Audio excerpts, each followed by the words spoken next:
Olá, que prazer é voltar a encontrar você aqui.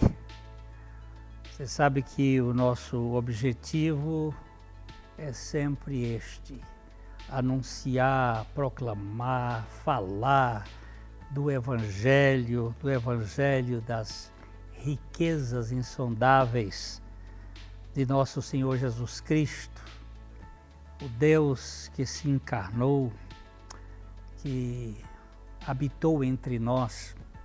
Esse nome Emanuel é muito significativo, que é Deus conosco. Mas o objetivo dele estar conosco era para que ele pudesse vir estar em nós. Além da comunhão é a união com Deus. E nós temos aí os links que estão na tela da sua TV, youtube.com/PIBLondrina1 e facebook.com Programa Café e Fé, tudo junto. Eu quero que você saiba que nós o temos como um parceiro, como alguém que é um aliado nosso aqui nesse programa, para que nós possamos alcançar mais pessoas. Então você, por favor, compartilhe, divulgue esse programa. Gostaria também que, se fosse possível, você estivesse orando por nós. Isso é importante. Nós temos uma área de lutas espirituais e, se puder também, contribua para que o programa possa continuar no ar, sendo produzido diante dos seus custos. Nós vamos a um pequeno intervalo e logo nós voltamos.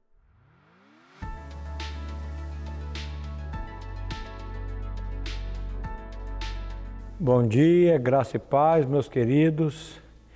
Estamos aqui novamente para fazermos uma breve meditação na Palavra de Deus. Eu queria ler hoje com vocês o capítulo 2 da carta de Paulo aos Efésios. E quero também concitar os irmãos a lerem essa epístola do apóstolo Paulo aos Efésios, uma epístola de 6 capítulos. Comece a lê-la todo dia. Eu tenho certeza que você vai ser edificado, sua família vai ser edificada. Mas esse capítulo 2, o apóstolo Paulo, ele vai falar do pecado para a salvação pela graça. E ele começa essa epístola no versículo 1 dizendo assim: Ele vos deu vida, estando vós mortos nos vossos delitos e pecados, nos quais andastes outrora, segundo o curso deste mundo, segundo o príncipe da potestade do ar do Espírito, que agora atua nos filhos da desobediência, entre os quais também todos nós andamos outrora, segundo as inclinações da nossa carne, fazendo a vontade da carne e dos pensamentos, e éramos por natureza filhos da ira, como também os demais. Eu queria que você prestasse atenção, nesse primeiro versículo, Paulo já começa dizendo, Ele vos deu vida. Ele quem nos deu vida? Ele está falando aqui da pessoa de Cristo. Então, Cristo nos deu vida quando? Quando nós estávamos mortos nos nossos delitos e pecados. E aí ele diz, nos quais andastes outrora. E aí ele coloca aqui algumas expressões que eu acho muito interessante. Ele vai dizer assim, segundo o curso deste mundo. Presta atenção que como um rio tem um curso, me parece que o que Paulo está querendo dizer aqui é que esse mundo também ele tem um curso. Então ele fala, segundo o curso desse mundo. Aí ele fala logo em seguida, segundo o príncipe da potestade do ar, do Espírito que agora opera nos filhos da desobediência. E o que me chama mais atenção é que no versículo 3 ele se inclui. Ele diz assim, entre os quais também todos nós andamos outrora, segundo a inclinação da nossa carne, fazendo a vontade da carne e dos pensamentos, e éramos por natureza filhos da ira, como também os demais. Então aqui, a impressão que eu tenho é que Paulo ele faz uma radiografia do ser humano. Mas no versículo seguinte, No versículo 5 ele vai dizer assim, aliás, no versículo 4 ele vai dizer assim: mas Deus, sendo riquíssimo em misericórdia, por causa do seu grande amor com que nos amou, estando nós mortos nos nossos delitos e pecados, nos deu vida juntamente com Cristo. E aí ele conclui: pela graça sois salvos. Então, primeiro Paulo faz a radiografia, mostrando que nós andamos segundo o curso do mundo, segundo o príncipe da potestade do ar, do espírito que opera no filho da desobediência, mas ele mostra que Cristo veio para nos trazer vida, e vida em abundância. Ele fala vida juntamente com Ele. O que significa isso? Isso aqui é a essência do Evangelho, está aqui. Quando Cristo morreu lá na cruz, Ele morreu para nos dar vida, e vida em abundância. Ele morreu na cruz para nos dar uma vida, e uma vida eterna. E Ele diz: pela graça sois salvos. E toda obra de Deus, toda obra de Cristo, ela sempre foi, ela sempre será patrocinada pela graça de Deus. Então eu quero concitá-los a olhar somente para a pessoa de Cristo e para a obra que Ele fez lá por cada um de nós, e que o Senhor continue abençoando você e toda a sua família. Fique agora com o pastor Glênio, com a palavra, graça e paz.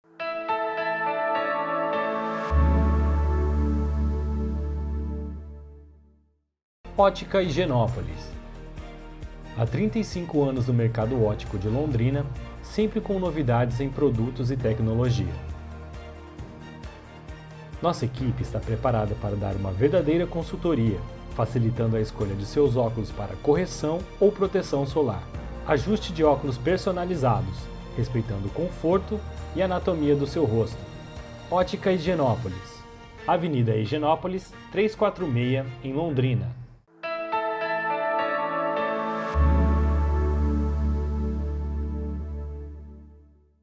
Nós vamos hoje tratar um pouco sobre a questão de a verdade como o nosso escudo, a segurança. Vamos orar ao nosso Deus. Pai, nós precisamos que Tu fales conosco através da Tua palavra, que é a verdade. Dá-nos a graça de sermos instrumentos da verdade e que, por Teu Espírito, Tu nos reveles a pessoa de Jesus Cristo. Concede que as pessoas que estejam aqui ouvindo também sejam abençoadas nesta relação de conhecer e de viver a verdade em Cristo. Nós te pedimos em nome de Jesus. Amém. Então, o que é verdade? Esta é uma pergunta essencial para a alma pensante. Há verdade de fato? Existe verdade?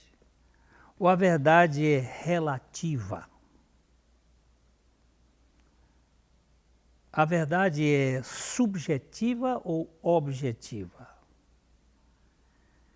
Podemos dizer que existe verdade absoluta? Essa é uma discussão que desde Hegel tem se mantido no mundo. Alguns acham que a verdade é só do sujeito. Eu tenho a minha verdade. Outros estudam de tal maneira que entendem que a verdade ela é universal.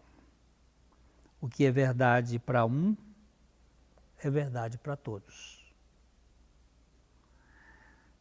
Se a verdade é subjetiva, nós estamos diante de um caos e um caldo confuso de verdades. Para Nietzsche, a verdade é apenas um ponto de vista. Não se trata de algo absoluto. Para o racionalismo, a verdade é o critério, ou a certeza é o critério da verdade. A certeza é o critério da verdade. Para a metafísica, é o equilíbrio do ser consigo mesmo. Para a lógica, é a apropriação dos termos que a descreve. Para a epistemologia, é a forma de poder conhecê-la. Para as Escrituras, a verdade é a ponte que liga o humano com o divino. Jesus disse: eu sou o caminho, a verdade e a vida. E ninguém vem ao Pai senão por mim. Ele se coloca aqui como esta ponte, como este elo que vai nos conectar à realidade do transcendente com o humano. Do ponto de vista bíblico, nós precisamos entender esta realidade espiritual. O Salmo 91, que trata do esconderijo do Altíssimo, ele usa uma expressão no versículo 4, ele diz: cobrir-te-á com as suas penas, e sob as suas asas estarás seguro. A sua verdade é pavés e escudo. Ele coloca a verdade como aquilo que vai trazer defesa e segurança para o ser humano. Nós vivemos num mundo caído, e este mundo caído, ele é construído por narrativas, e o pai desta realidade é o diabo, que é chamado de pai da mentira na Bíblia. E ele que fomenta toda esta situação anárquica que produz no mundo uma falta de certeza e de convicções. Mas, quando a Bíblia se refere a Jesus Cristo como a verdade, e ele mesmo se declarou a verdade, esta encarnação do Verbo, cheio de graça e de verdade, é que vem dar sentido à identidade humana. Nós somos como que seres esquizofrênicos. Estamos divididos no projeto da árvore do bem e do mal, em que nós ficamos numa balança, gerando uma tensão enorme em busca de algo que nos traga paz e nos dê sentido. Então, quando nós encontramos esse escudo da verdade, ele vai nos trazer uma certeza íntima de que nós fomos aceitos por um amor incondicional de Deus, que gera em nós um estado de equilíbrio. O que é a verdade? Ela é a identidade de Deus incorporada no homem, produzindo em nós um estado de paz interior. A segurança dos filhos de Deus se firma assim como está dita no Salmo 40, o versículo 11 diz: não retenhas de mim, ó Senhor, as tuas misericórdias, e guarda-me sempre a tua graça e a tua verdade. Jesus Cristo veio cheio de graça e verdade.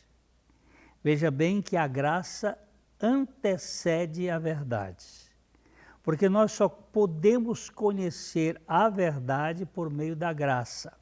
Graça significa Deus dando e fazendo tudo a quem não merece coisa alguma. Se eu mereço, não é graça, é mérito. Se eu não mereço e recebo, é graça. E a verdade vem incorporada à graça, trazendo um estado de segurança. Não é uma verdade puramente metafísica, mas é uma verdade existencial, que dá segurança. Eu concordo com Lutero que paz, se possível, mas a verdade a qualquer custo. Eu vou dar uma paradinha aqui para já a gente voltar e começar a comentar sobre isso.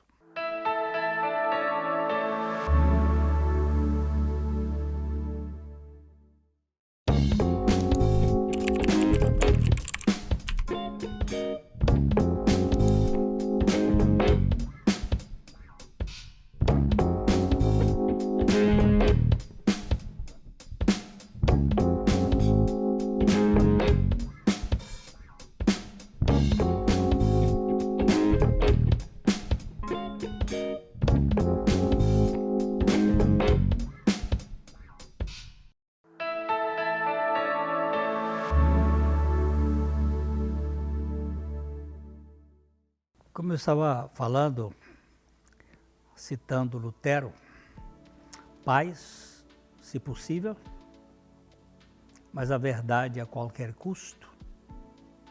Por quê? A paz, ela vem pelo conhecimento da verdade. Quando nós sabemos quem é que gera em nós a paz, nós vamos encontrar essa certeza de que foi pela verdade em Cristo. Não uma verdade simplesmente sistematizada, mas a verdade encarnada na pessoa de Jesus Cristo e incorporada aos filhos de Deus. Mas não é uma paz que a gente produza, ela é advinda de um relacionamento, de uma relação íntima com Deus. Paulo, escrevendo aos Efésios, ele diz assim: mas não foi assim que aprendestes a Cristo, se é que de fato o tendes ouvido, e nele fostes instruídos segundo é a verdade em Jesus, no sentido de que, quanto ao trato passado, vos despojeis do velho homem que se corrompe segundo as concupiscências ou os desejos do engano, e vos revistais ou vos renoveis com o espírito do vosso entendimento, e vos revistais do novo homem, criado segundo Deus, em justiça e retidão, procedentes da verdade. A verdade em Jesus tem como finalidade produzir em nós o despojamento da velha natureza, do velho homem, com as suas concupiscências e desejos dominadores, e sermos revestidos de um espírito de entendimento, revestidos do novo homem que foi criado em Cristo Jesus, procedentes da verdade. Eu concordo perfeitamente com um místico do século XIII, que foi Meister Eckhart, que ele disse: se Deus fosse capaz de desviar-se da verdade, eu de bom grado manter-me-ia fiel à verdade, renunciaria a Deus. O que ele está dizendo aqui? É que a verdade é tão fundamental para a integração ou a integralidade do nosso eu, que se Deus fosse possível se separar da verdade, que é impossível, porque a verdade é a própria essência da divindade,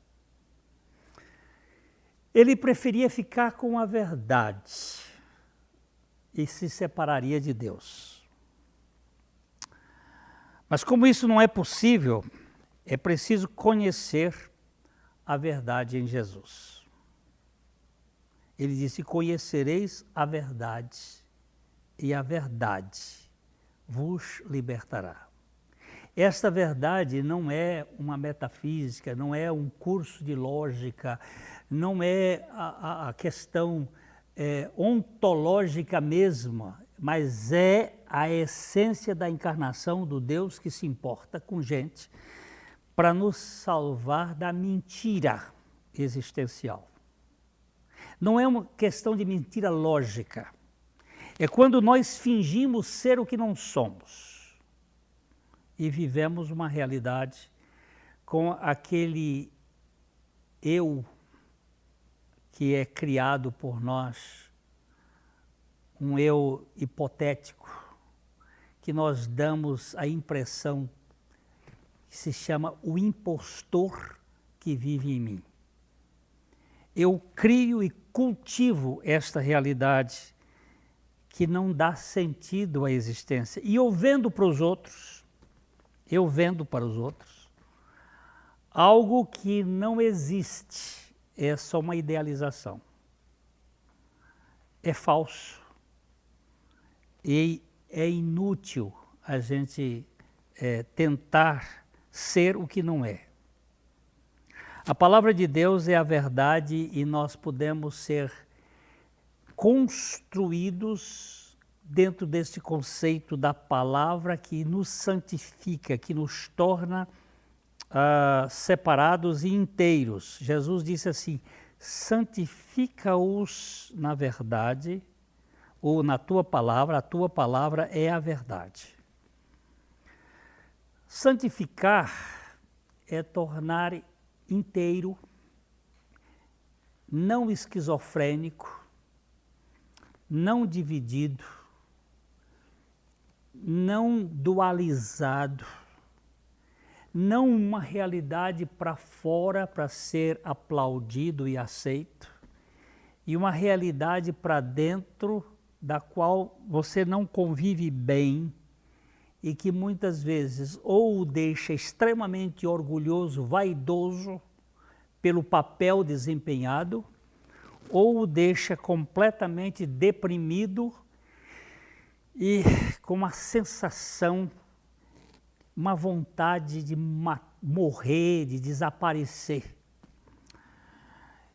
Quando o salmista diz que as asas e as penas do Altíssimo o cobrem e a sua verdade é escudo e pavés, ele está apontando para uma integralidade quando eu me abro diante de Deus e confesso que eu não sou o que gostaria de ser e que espero que Ele me faça o que Ele pode me fazer. Isto aqui é o trabalho da existência, da possibilidade de sermos inteiros e não divididos. O que é verdade? O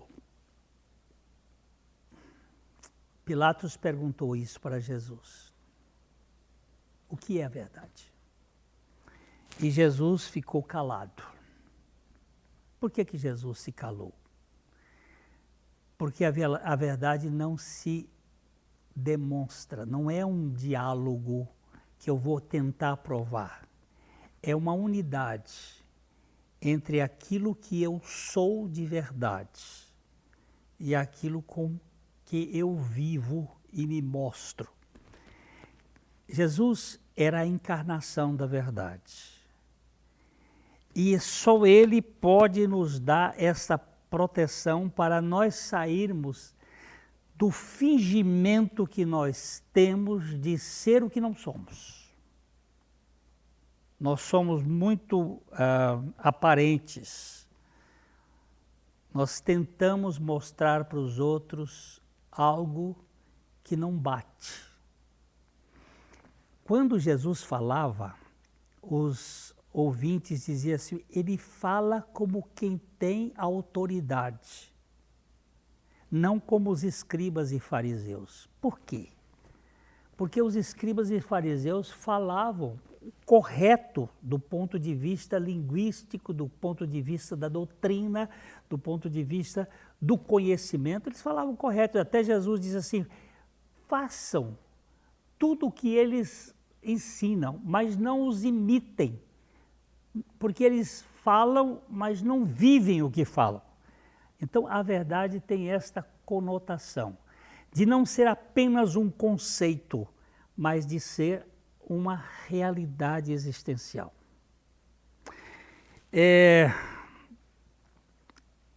A verdade reside no verdadeiro Deus. Ela é a incorporação do Deus verdadeiro. Eu posso dizer isto aqui de uma maneira como João, o apóstolo, falando na sua epístola, ele diz, também sabemos que o Filho de Deus é vindo e nos tem dado entendimento para recebermos o verdadeiro.